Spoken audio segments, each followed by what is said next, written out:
Praise Lord, praise Lord, praise Lord. Hallelujah, hallelujah, hallelujah. सबको जय मसीह की। परमेश्वर, हमारा परमेश्वर जो सबका परमेश्वर है, सारी सृष्टि का सृजनहार है, वो अपने लोगों को दृढ़ करता है, मजबूत करता है और उनके इरादे और विश्वास को योग्य बनाता है। ये परमेश्वर ही करता है, इस बात का ध्यान रखिएगा। आज के सुसमाचार के लिए परमेश्वर की बेटी प्रार्थना करेगी। सबको जय मसीह की। परमेश्वर आप सबके साथ है और आप सबसे बहुत प्रेम करता है। Hallelujah, hallelujah. महान परमेश्वर, सर्वशक्तिमान ईश्वर, जमीन आसमान दे मालिक ते खालिक, तुहाडा धन्नवाद, तुहाडा शुक्र करदे स्वामी। आज दे सुंदर दिन लई, सुंदर समय लई, सुंदर सुबह लई पिता जी, जो साडियां जिंदगियां च बख्शी प्रभु, खुशियां ते आनंद दा दिन बख्शिया, तंदुरुस्ती दित्ती पिता जी, और अपने कदमां च बैठण लई अपना फजल बख्शिया प्रभु। ਇਹ ਸਭ ਤੁਹਾਡੀ ਦਇਆ, ਤੁਹਾਡੀ ਕਿਰਪਾ ਮੇਰੇ ਪਿਤਾ ਪਰਮੇਸ਼ਵਰ। ਤੁਹਾਡੀ ਬੇਟੀ ਹਿਰਦੇ ਤੋਂ ਤੁਹਾਡਾ ਧੰਨਵਾਦ, ਤੁਹਾਡਾ ਸ਼ੁਕਰ ਕਰਦੀ ਹਾਂ ਸੁਆਮੀ। ਸੱਚਮੁੱਚ ਖੁਦਾ ਜੋ ਸੇਵਾ ਬਖਸ਼ੀ ਹਰ ਰੋਜ਼ ਵਚਨ ਦਿੰਦੇ ਆ ਪ੍ਰਚਾਰ ਕਰਨਾ, ਉਸ ਲਈ ਵੀ ਤੁਹਾਡਾ ਧੰਨਵਾਦ, ਤੁਹਾਡਾ ਸ਼ੁਕਰ ਕਰਦੇ ਹਾਂ।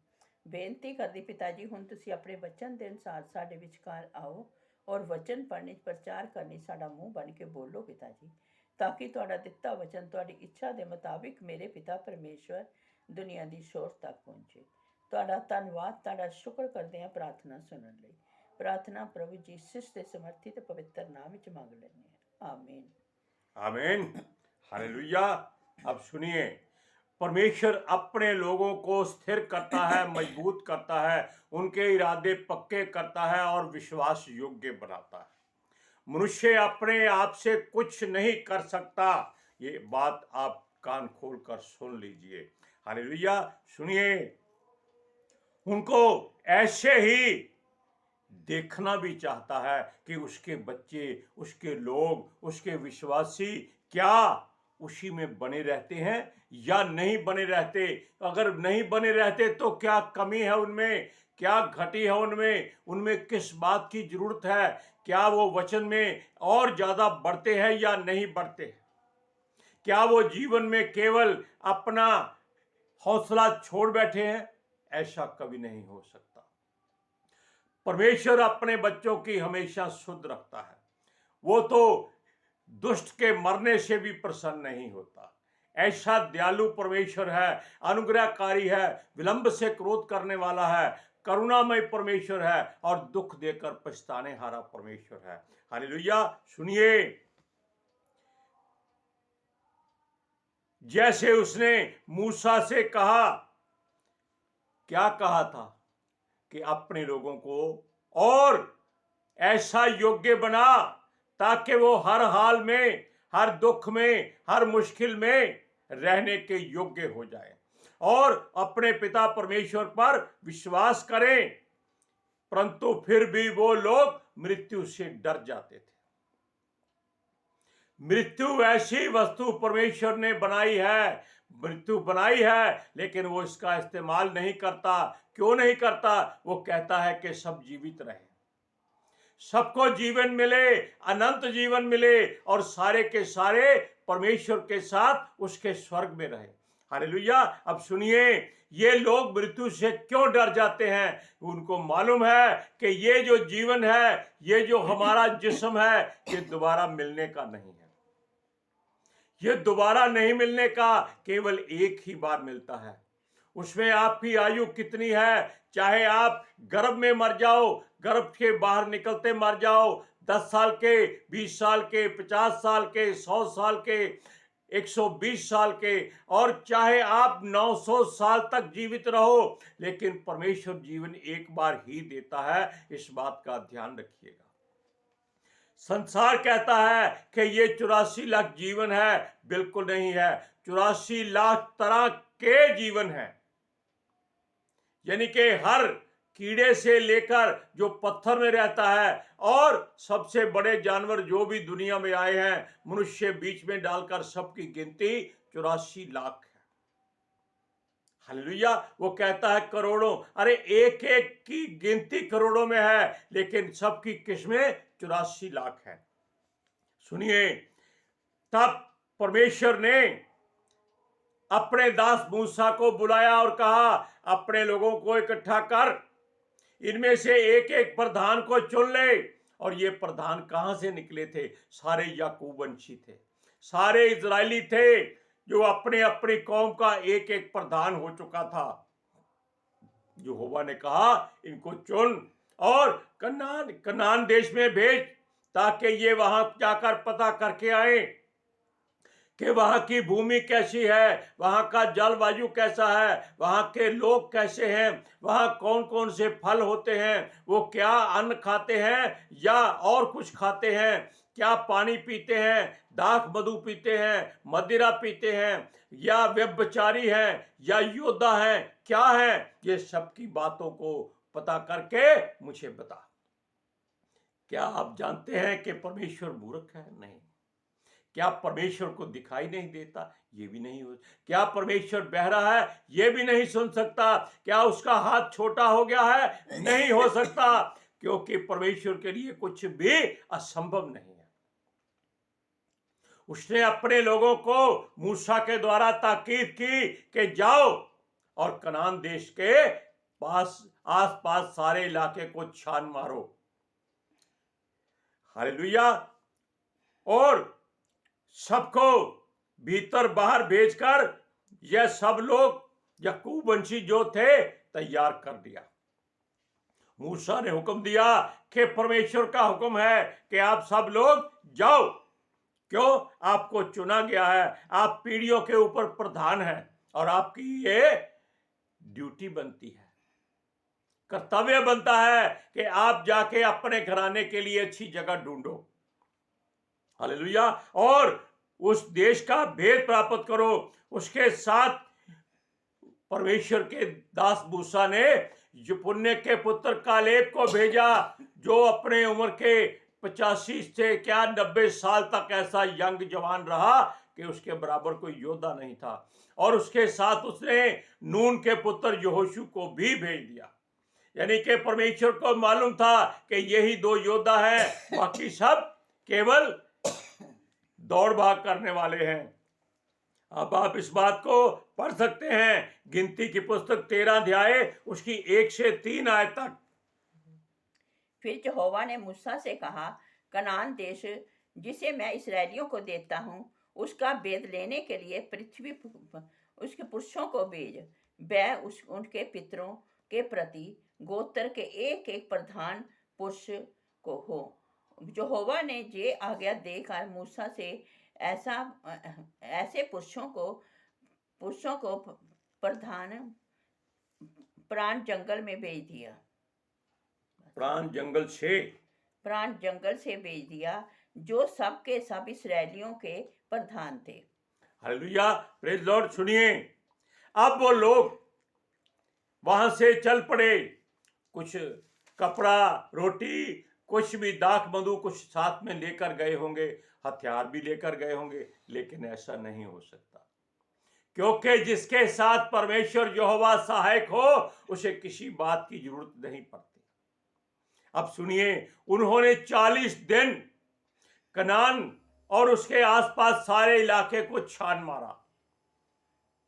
अब वो घोड़ों पर गए थे, बैलों पर, गधों पर, ये कहीं नहीं लिखा, या खच्चरों पर या टटुओं पर गए थे, ये कहीं नहीं लिखा। वो गए सारा भेद पता करने के लिए कनान के चारों तरफ घूमे। हर एक गांव में, हर एक नगर जो उसके साथ लगता था, उसके पास गए। और वहां उन्होंने क्या देखा? वहां क्या देखा जानते हैं? उन्होंने देखा कि दैत्य के समान लोग रहते हैं। दैत्य का मतलब होता है बहुत लंबे चौड़े, गोलियत की तरह, बड़े बड़े योद्धा, शूरवीर, जिनकी तलवार ही शायद इनके कद्दों के बराबर थी। और वो क्या खाते थे, क्या पीते थे, उनके फल कैसे बड़े बड़े थे, उन्होंने सब जगह देखा। उपजाऊ भूमि देखी, उनका दाखरस चक्कर देखा, सब कुछ देखा। वो निडर होकर रहते थे, उनको किसी बात का डर और भय था ही नहीं। हालेलुया। सुनिए, और ये लोग हर पुरुष को देखकर डरते डरते उनका भेद लेकर आए। हालेलुया। और बोले उस देश में जब वो वापिस आए तो उन्होंने बताया कि वहां तो देखते रहते हैं, यानी कि देवलोक के लोग जो जैसे परमेश्वर के पुत्र थे। हम केवल मुकाबला करते हैं, वैसी आलोचना नहीं करते।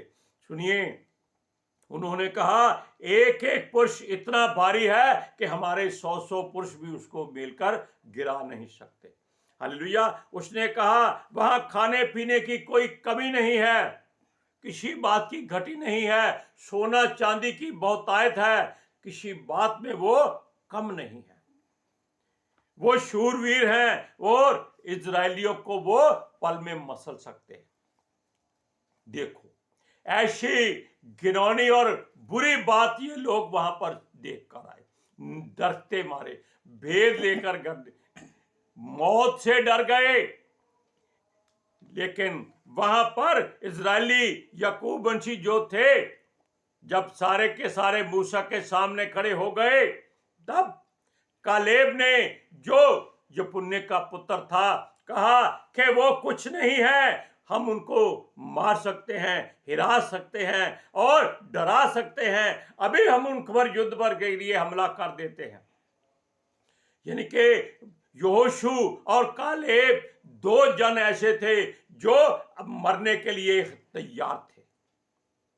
बाकी सारे के सारे डर गए, ऐसे डर गए कि उनको मालूम हो गया कि अगर हम मारे गए हमारे बीवी बच्चे वो गुलाम बना लेंगे और ऐसे ऐसे कद्दावार लोग उनको अपनी सेवा के लिए लगाएंगे।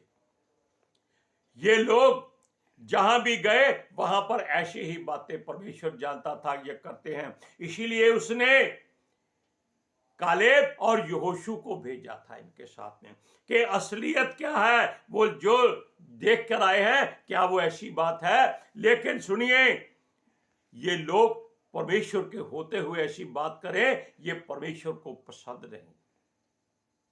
जब इनके पीछे सृष्टि का कर्ता कहता है कि मैं तुम्हारे संग हूं, मत डरो, क्यों डरते हैं फिर? आप वचन को पढ़िए, गिनती की पुस्तक 13 अध्याय उसकी 27 और 28वीं आयत में। उन्होंने मूसा से ये कहकर वर्णन किया, जिस देश में तुमने हमको भेजा था उसमें हम गए, उसमें सचमुच दूध और मधु की धाराएं बहती हैं और उसकी उपज में से और उसकी तपश में से बही है, परंतु उस देश के निवासी बलवान हैं और उनके नगर गढ़ वाले हैं और बहुत बड़े हैं, और वह हमसे न कहीं अनाक वंशियों की को भी देखा, अनाक वंशियों को भी देखा। सुनिए, एक अनाक वंशी ऐसी कौम हुई है जो बहुत लंबे चौड़े ऊंचे पहलवान होते थे, जिनसे कोई भी देश लड़ना नहीं चाहता था। लेकिन यहोवा परमेश्वर जिसका वचन है वो दूध पिए बच्चों से भी, यानी कि दूध मुहे बच्चों से भी युद्ध हरवा सकता है दूसरों का, चाहे आगे वाला कितना भी बलवान क्यों ना हो। आप जानते हैं कि दाऊद राजा केवल 15-16 साल का लड़का था, जब उसने गोलियत को ऐसे मारा, एक पत्थर उसके माथे पर मारा और उसको गिरा दिया। वो उससे डरा नहीं, क्योंकि वो जानता था कि युद्ध उसका नहीं है, ये यहोवा का युद्ध है। अब देखिए, कालेब और यहोशू को छोड़कर कोई भी युद्ध करने के लिए तैयार नहीं था। केवल 2 जन, यानी कि 12 लोग उधर से याकूब के वंश में थे, जो याकूब का नाम ही धोखेबाज है।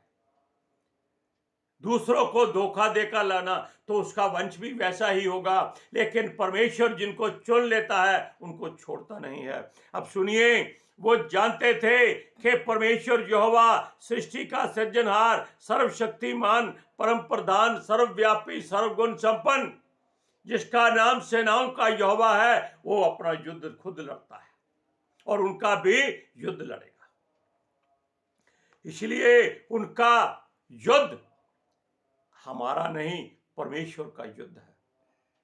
यानी कि कालेब और यहोशू केवल सोचते थे, बाकी सारे के सारे केवल व्यभिचारी लोग ही गिने गए, और कुछ उनको काम नहीं आता था, खाना पीना सोना और संतान पैदा करना। सुनिए, योशू और कालेब ने कहा कि हम उनसे युद्ध जीत सकते हैं। क्यों? हमारा यह युद्ध हमारा परमेश्वर यहोवा लड़ेगा, हम नहीं लड़ेंगे, हम उनको हराएंगे।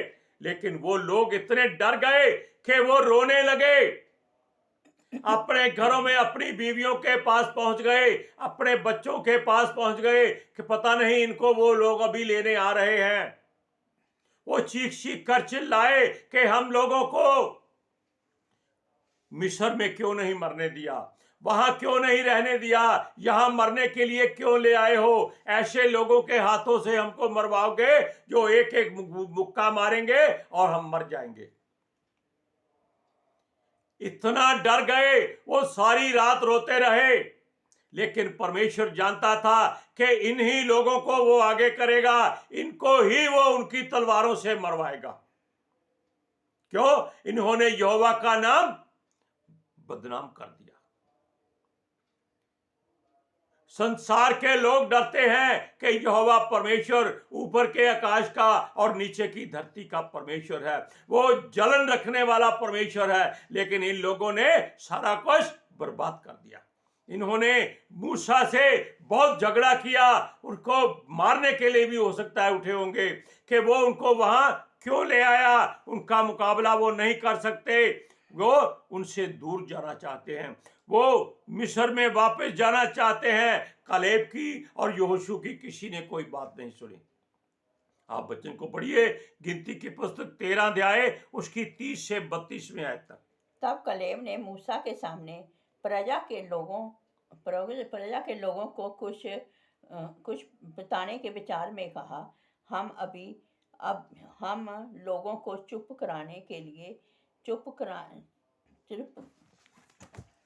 सुनिए, पर कालेब ने मूसा के सामने प्रजा के लोगों को चुप कराने के विचार से कहा, हम अभी चढ़ के उस देश को अपना कर लें। कितनी हिम्मत है! क्योंकि निस्संदेह हम में ऐसा करने की शक्ति है, ये कालेब कह रहा है। पर जो पुरुष उसके संग गए थे उन्होंने कहा, उन लोगों पर चढ़ने की शक्ति हम में नहीं है, क्योंकि वे हमसे बलवान हैं। और उन्होंने इजरायलियों के सामने उस देश को जिसका भेद उन्होंने लिया था यह कहकर निंदा की कि यह देश जिसका भेद लेने को हम गए थे ऐसा है जो अपने निवासियों को निगल जाता है। जितने पुरुष हमने उसमें देखे वे सबके सब बड़े डील डॉल के हैं। ध्यान ना पड़ो। हालेलुया। सुनिए, यहोशू और कलेब को छोड़ कोई भी युद्ध करने के लिए तैयार नहीं था। अब और बात देखिए, वो ना समझो की तरह बातें कर रहे थे, तब उन्होंने ऐसा किया, आपस में सलाह करनी शुरू कर दी कि चलो हम अपना प्रधान कोई और बना लेते हैं, मूसा को छोड़ देते हैं और वापस मिस्र को भाग जाते हैं। क्या परमेश्वर जिसको अपना लेता है कभी छोड़ता है? कभी नहीं छोड़ता। सुनिए, उन्होंने मृत्यु से, मौत से डरकर ऐसा किया था। परमेश्वर जानता था कि अगर ये भागे इनको अभी मार देना है, नाश कर देना है। क्यों? इन्होंने परमेश्वर के नाम को अपवित्र किया है। ये सोच रहे थे मिस्र में वापस लौट जाएं, वहां हमारी कब्रें बन जाएंगी, वहां रोटी मिलेगी, यहां केवल मरेंगे। अरे मृत्यु तो पता नहीं कब आ जाएगी। हालेलुया। सुनिए, और वो परमेश्वर यहोवा की बातें करते भी मरे जा रहे थे। हालेलुया। यहां तक उन्होंने सोचा कि परमेश्वर पर अभी भरोसा नहीं करना, आपस में ही जो करना है। सुनिए, वो मरने मारने को तैयार नहीं थे, लेकिन केवल 2 जन को छोड़कर। आप वचन को पढ़िए, गिनती की पुस्तक 14 अध्याय 1 से 4 आयत तक। तब सारी मंडली चिल्ला उठी और रात भर वह लोग रोते ही रहे, और सारे इस्राएली मूसा और हारून पर कुड़कुड़ाने लगे कि सारी मंडली उससे कहने लगी, भला होता कि हम मिस्र में ही मर जाते। इस जंगल ही में मर जाते। यहोवा हमको इस देश में ले आकर क्यों तलवार मरवाना चाहता है। वो ये सोचते थे कि वो मारे जाएंगे, उनके बच्चे बीवियां लूट में चले जाएंगे, लेकिन वो भूल गए थे उनका सृष्टिकर्ता परमेश्वर यहोवा उनके साथ है। इसलिए बलवान बनो, दृढ़ बनो, अपने विश्वास योग्य परमेश्वर पर विश्वास रखो, भरोसा करो, आपका बाल भी बांका नहीं होगा। वो आने वाला है, वो आपको लेके जाएगा। यहोशू और कालेब की तरह शारीरिक और मानसिक और आत्मिक और विश्वास में दृढ़ हो जाओ, मजबूत हो जाओ, घबराओ नहीं। ये संसार आपका कुछ नहीं कर सकता। बस यहोवा का दामन थामे रहो। हालेलुया। आज के सुसमाचार के लिए परमेश्वर की बेटी प्रार्थना करेगी। Hallelujah. Thank you Jesus, thank you Lord, thank you पिता आत्मा जी। ਤੁਹਾਡਾ ਧੰਨਵਾਦ, ਤੁਹਾਡਾ ਸ਼ੁਕਰ ਕਰਦੇ ਸੁਆਮੀ। ਸੱਚਮੁੱਚ ਖੁਦਾ ਅੱਛੇ ਵਚਨ ਲਈ ਪ੍ਰਭੂ ਜੋ ਤੁਸੀਂ ਦਿੱਤਾ ਔਰ ਵਚਨ ਦੇ ਦੁਆਰਾ ਗੱਲਬਾਤ ਕੀਤੀ ਪ੍ਰਭੂ, ਤੁਹਾਡਾ ਧੰਨਵਾਦ, ਤੁਹਾਡਾ ਸ਼ੁਕਰ ਕਰਦੇ ਹਾਂ ਸੁਆਮੀ। ਇਹ ਵਚਨ ਪ੍ਰਭੂ ਤੁਹਾਡੀ ਇੱਛਾ ਦੇ ਮੁਤਾਬਿਕ ਮੇਰੇ ਪਿਤਾ ਪਰਮੇਸ਼ਵਰ ਦੁਨੀਆ ਦੀ ਸ਼ੋਰ ਤੱਕ ਪਹੁੰਚੇ, ਲੋਕ ਸੁਣਨ ਔਰ ਸੱਚਾਈ ਨੂੰ ਜਾਣਨ ਔਰ ਸੱਚਾਈ ਉਹਨਾਂ ਨੂੰ ਆਜ਼ਾਦ ਕਰੇ ਪਿਤਾ ਜੀ। ਮੈਂ ਤੁਹਾਡਾ ਧੰਨਵਾਦ, ਤੁਹਾਡਾ ਸ਼ੁਕਰ ਕਰਦੀ ਹਾਂ ਸੁਆਮੀ, ਔਰ ਤੁਹਾਡੇ ਬੱਚਿਆਂ ਤੇ ਹਮੇਸ਼ਾ ਉਹਨਾਂ ਦੀ ਆਤਮਾ ਤੇ ਤੁਹਾਡਾ ਅਨੁਗ੍ਰਹਿ ਔਰ ਸ਼ਾਂਤੀ ਬਣੀ ਰਹੇ। ਆਮੀਨ। आमीन। हालेलुया। Praise Lord. सबको जय मसीह की।